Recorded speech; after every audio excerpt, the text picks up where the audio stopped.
the news of the Chase Bank being placed under receivership has elicited a lot of reaction on the social media and outside.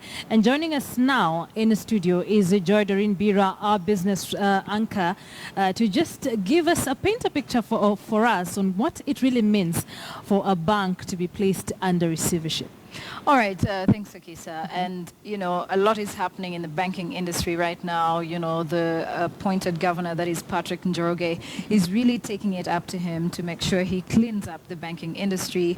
But when a bank is put under receivership, it means that they cannot meet their financial obligations. So what happens is that the regulator in this case, which is Central Bank of Kenya, appoints a receiver. And when they appoint a receiver, the receiver is now takes over the management of the assets of a financial institution or Chase Bank in this case. And now that it has been placed under receivership for 12 months, it means that for the next 12 months, the Kenya Depositors and Insurers Corporation is going to handle all the asset management for Chase Bank. Now, the reasons why they were actually placed under receivership were because of issues around liquidity and also bad debt. And so what this means is that over the next 12 months, KDIC, that is the Kenya Depositors and Insurers Corporation, is going to determine whether or not they should restructure the company or the bank or just sell off its assets and move on with their lives, pay off the shareholders.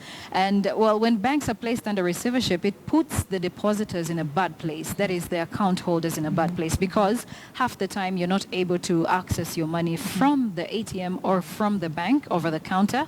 And so it means that until the Central Bank of Kenya through KDIC appoint other banks, in this case, I'll give an example of when Imperial Bank was placed under receivership.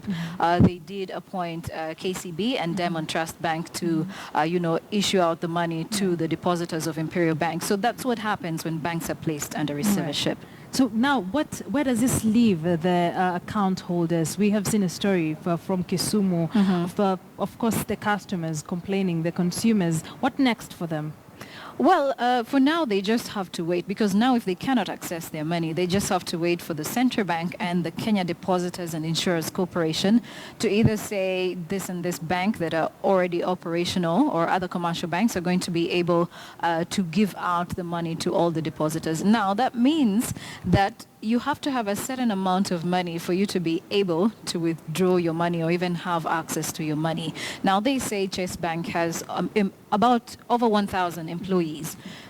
They're all now not going to be doing much because the bank is under receivership, and that applies as well to the people who have accounts with the bank.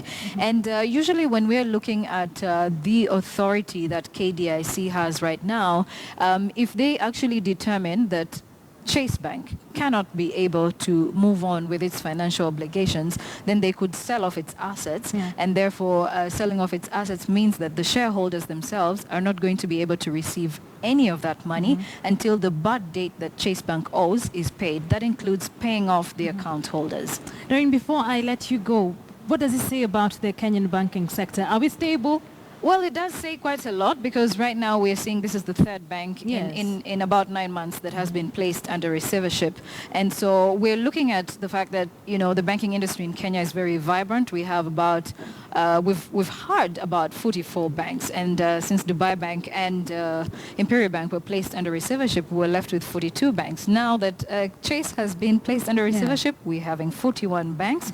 Well, it's a good thing for us to have financial inclusion and having access to all these financial products and services. But then now it means that much of the banking industry is very unregulated. And this means that we're having a lot of bad books, books being doctored. Remember, this has been a season of banks releasing their 2015 results, and many of them have been publishing them in the press. Actually, Chase Bank had to republish some of its results that was in yesterday's dailies because of what they saw coming, that the CBK was, seeing a bit of questionable results, comparing what was in the press, what was sent to the NSC as audited results, and what exactly they received. So that actually does show there's quite a bit of questions being raised about the banking industry and how exactly it is performing. But to put that into perspective for us, we're going to be speaking to Habil Olaka, who is the Chief Executive Officer from the Kenya Bankers Association. He's going to be speaking to us at 2 p.m. That is going to be during the Business Today show.